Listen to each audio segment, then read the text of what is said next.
4 headlines from here in Washington that I think are really important. First, a stunning statement from the Defense Secretary, Pete Hegseth.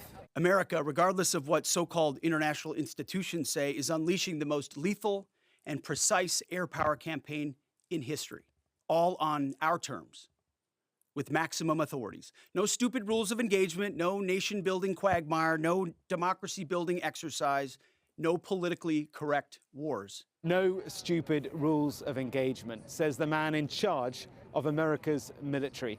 He appears to be abandoning the principle that underpins the military doctrine of Western democracies, that you adhere to rules of engagement in a way that your enemy does not. This is a stunning shift in US military operational practice. Yes, right there. Yes, sir. The second headline, which I think articulates so clearly the strain between America and its allies, in particular the UK, and this so-called special relationship. Listen to this. Capable partners are good partners. He's talking about Israel there, then. Unlike so many of our traditional allies who wring their hands and clutch their pearls, hemming and hawing about the use of force.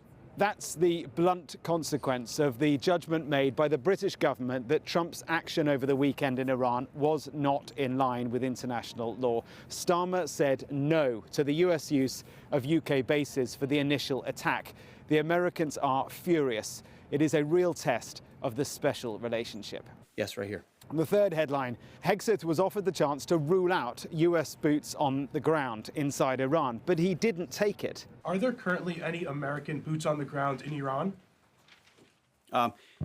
No, but we're not going to go into the exercise of what we will or will not do. He left open the possibility of this shifting to a ground war, and I think that's hugely significant. And in a separate interview with the New York Post, the president said he won't rule out sending US troops into Iran. Of course, that's kind of the core of Trump's style, never to rule anything out. Thank you very much. But to Americans uneasy about all this, Trump told the New York Post, "I don't care about polling. I have to do the right thing." Let me provide a brief update on Operation Epic Fury.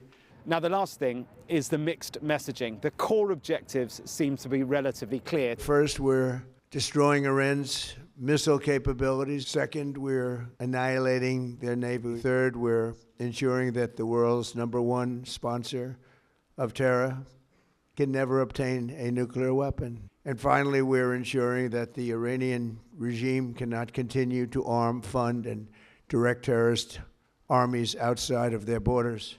But what's the path to achieve those aims? Who fills the vacuum? Is this regime change, or is it just regime alteration? Or maybe just regime collapse and good luck to the Iranians? None of that is clearly articulated by the president or his team, and there are always unintended consequences.